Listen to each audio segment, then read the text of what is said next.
Erros em inglês que você já cometeu ou que você pode cometer. Bora aprender com eles? Quer ter aulas particulares comigo? Só eu e você, tete a tete? Então me chama nesse número aqui que eu tô com vagas abertas. Bom, vamos lá. Eu vou estar vendo os erros aqui no meu celular, você me acompanha aí na tela. Digamos que eu queira dizer a frase eu fiz uma viagem. Na minha cabeça de iniciante, no meu cérebro de iniciante, no aprendizado de inglês, eu vou querer falar talvez I did a travel.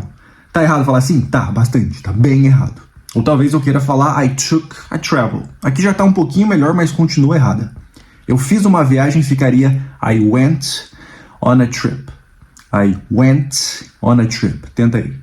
A gente pode falar essa frase de forma também mais descolada. Eu não preciso falar went. Eu posso falar when.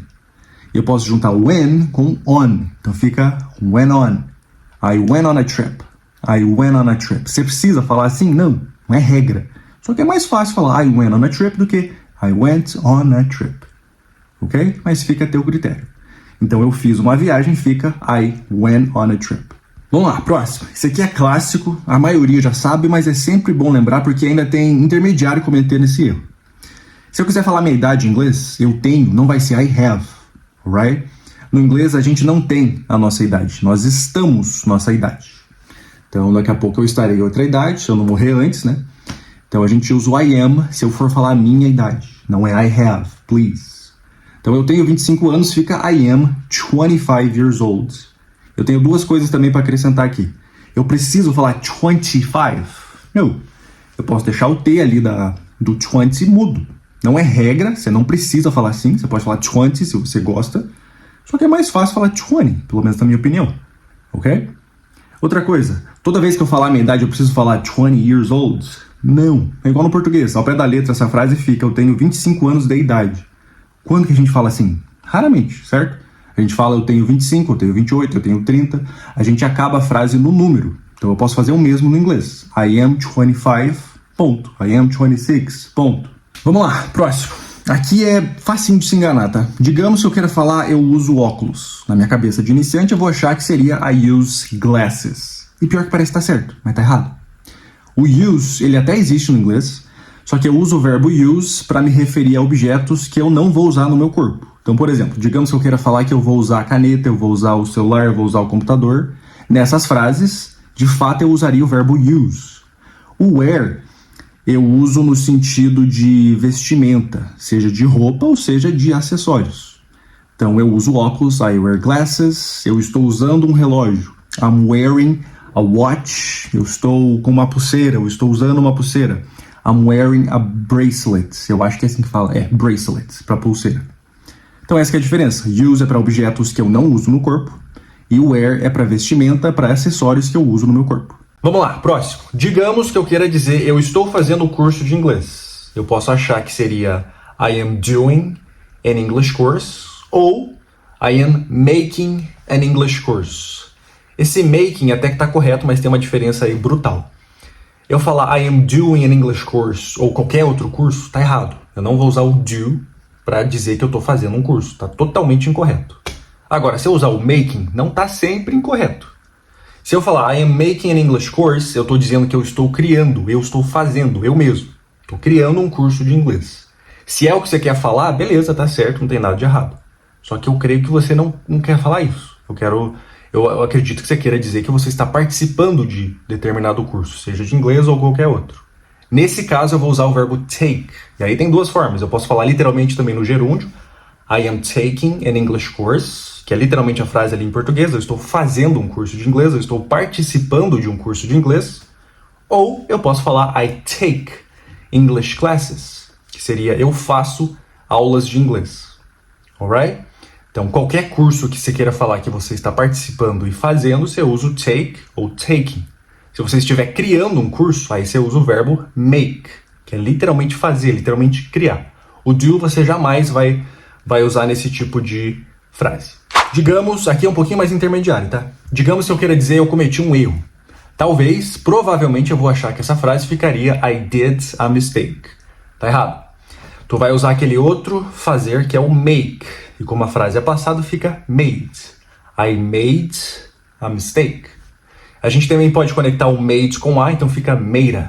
I made a mistake. Fica até mais fácil de dizer. Vamos lá, próximo. Digamos que eu queira falar eu preciso cortar o cabelo. Essa aqui é outra frase enganosa porque ela parece que tá certa. Eu vou falar uma coisa como I need to cut my hair. Tá errado. Aliás, não tá errado gramaticalmente falando. Se eu falar I need to cut my hair, gramaticalmente falando ela tá certa. Só que eu tô passando a ideia de que eu mesmo, sozinho, preciso cortar meu cabelo. É o que você quer dizer? Provavelmente não. Então, nesse caso, você vai falar I need to get my hair cut. I need to get my hair cut. E é engraçado a tradução ao pé da letra dessa frase, porque eu tô dizendo que eu preciso ter o meu cabelo cortado. Você vai traduzir assim? Não. Você é inteligente, mas ao pé da letra é o que você tá falando. Eu preciso ter meu cabelo cortado. No português normal, de uma pessoa decente, uma pessoa normal, você vai traduzir como eu preciso cortar o cabelo. Eu tenho uma dúvida. Talvez eu ache que essa frase ficaria I have a doubt. Inclusive, tudo a ver a pronúncia da palavra dúvida com a escrita dela, né? Dá muita vontade de falar doubt, só que a pronúncia dessa bendita é doubt. Doubt. Que muitas vezes você vai acabar só falando down. E acabou. Enfim, eu tenho uma dúvida, não é I have a doubt, e sim I have a question. Ah, mas I have a question não seria eu tenho uma questão, eu tenho uma pergunta? Sim, só que a mesma frase pode ser eu tenho uma dúvida. É a forma correta de você dizer eu tenho uma dúvida. I have a question e não I have a doubt. O próximo também é um pouquinho mais intermediário. Digamos que eu queira dizer eu tenho dificuldade em fazer alguma coisa, seja o que for. Literalmente ficaria I have difficulty to speak English. Já é bem parecida essa mesma frase no inglês, tá? Você realmente vai falar I have difficulty. É uma das formas de dizer eu tenho dificuldade em alguma coisa. Até aqui tudo bem. Mas o que acontece? Quando eu falo I have difficulty, o verbo que vier em seguida, primeiro que não vai ter to nenhum. Você vai usar ele de forma direta. E o final dele vai ter ing. Seja qual verbo for, tá? Então I have difficulty speaking English. E não I have difficulty to speak English. Se eu quisesse falar eu tenho dificuldade em fazer isso, tu vai usar esse fazer como doing. I have difficulty doing this. Podia ser também o making, porque a frase aqui está sem muito contexto. Então, I have difficulty making this. Alright? Então, é I have difficulty mais o verbo com ing no final e sem o to no meio. Never. Digamos que eu queira falar eu vou pegar um Uber.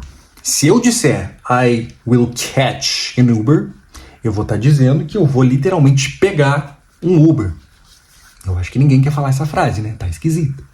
Então o correto vai ser I will get an Uber. I will get an Uber. Se eu disser essa frase um pouquinho mais descolada, ficaria I will get an Uber. I will get an Uber. Get an Uber. A gente junta as últimas 3 palavras. Get an Uber. Você precisa falar assim? Não, cidadão, você não precisa. Pode falar bem lentamente. I will get an Uber. Tá tudo bem. Só tô te passando macetes para falar mais rápido. Get an Uber. I will get an Uber. Próximo. Aqui também pode ser enganoso. Se eu quiser falar eu passei na prova, eu vou achar que seria I passed in the test. E parece que tá certo, né? Mais uma frase que parece que tá certa. Mas não, aqui não vai ter in.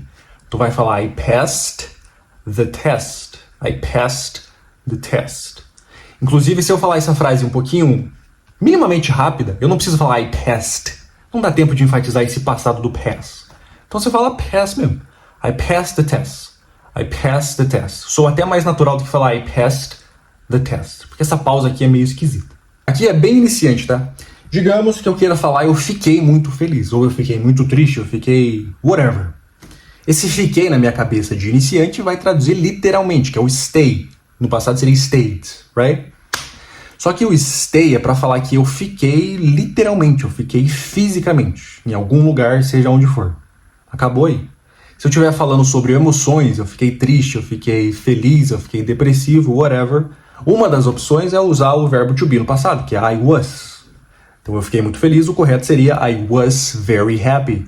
I was very happy. Eu também poderia usar o verbo get no passado, que seria got, e dizer I got very happy. I got very happy. Então funciona muito bem. Vamos para a última, que é eu vou ligar para você depois. Essa frase também é filha da mãe e vocês provavelmente, por mais que vocês vão aprender aqui agora a forma correta, vocês ainda vão cometer esse erro e tá tudo bem, tá? No português, dá para eu tirar aquele para da frase? Não. A frase vai ficar eu vou ligar a você depois. Que diabo que você tá falando, cara? Tá errado. Só que no inglês não tem aquele para. Você vai usar sempre o call e a pessoa direto ali a quem você está se referindo, seja ela quem for. Não tem o to, nunca. Então não é I will call to you later, e sim I will call you later. E mais uma vez, vocês provavelmente ainda vão cometer esse erro de querer colocar o to ali depois do call. Porque, de novo, no português não tem como tirar o para. Mas tenta lembrar que não tem nada intermediando. É o call e a pessoa, o call e a pessoa. Você pode estar usando no presente, no passado, no futuro, não interessa. Usou o call, é direto a pessoa logo em seguida. Bom, e é isso. Vamos recapitular aqui agora rapidinho. Então eu fiz uma viagem, fica I went on a trip. Vem repetindo comigo. I went on a trip. Para eu falar a minha idade, eu digo I am e não I have. I am 25 years old. Eu uso óculos. I wear glasses. I wear glasses. Eu estou fazendo um curso de inglês. I am taking. Ou eu posso falar I take, remember? I am taking an English course. Eu cometi um erro. I made a mistake. I made a mistake.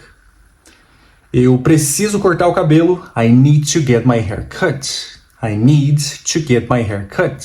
Cuidado que aqui vai ter um impostor, tá? Já adiantando. Então eu vou dar uma de mentiroso, eu vou ler todo mundo aqui e falar que, ó, tá tudo certo. Mas tem um que tá mentiroso. Tu consegue me dizer qual desses aqui é o impostor? Sem voltar o vídeo, sem trapacear? Se sim, você comenta aqui embaixo, me diga qual desses é o impostor, qual desses é o incorreto. Enfim, vamos lá. Eu tenho uma dúvida. I have a question. I have a question. Eu tenho dificuldade em seja o que for. I have difficulty, mas o verbo com ing. Speaking. I have difficulty speaking English. Eu passei na prova. I passed in the test. I passed in the test. Eu vou pegar um Uber. I will get an Uber. I will get an Uber. Eu fiquei muito feliz. I was very happy. I was very happy. Eu vou te ligar depois, que é a última. I will call you later. É call e a pessoa. Remember? I will call you later.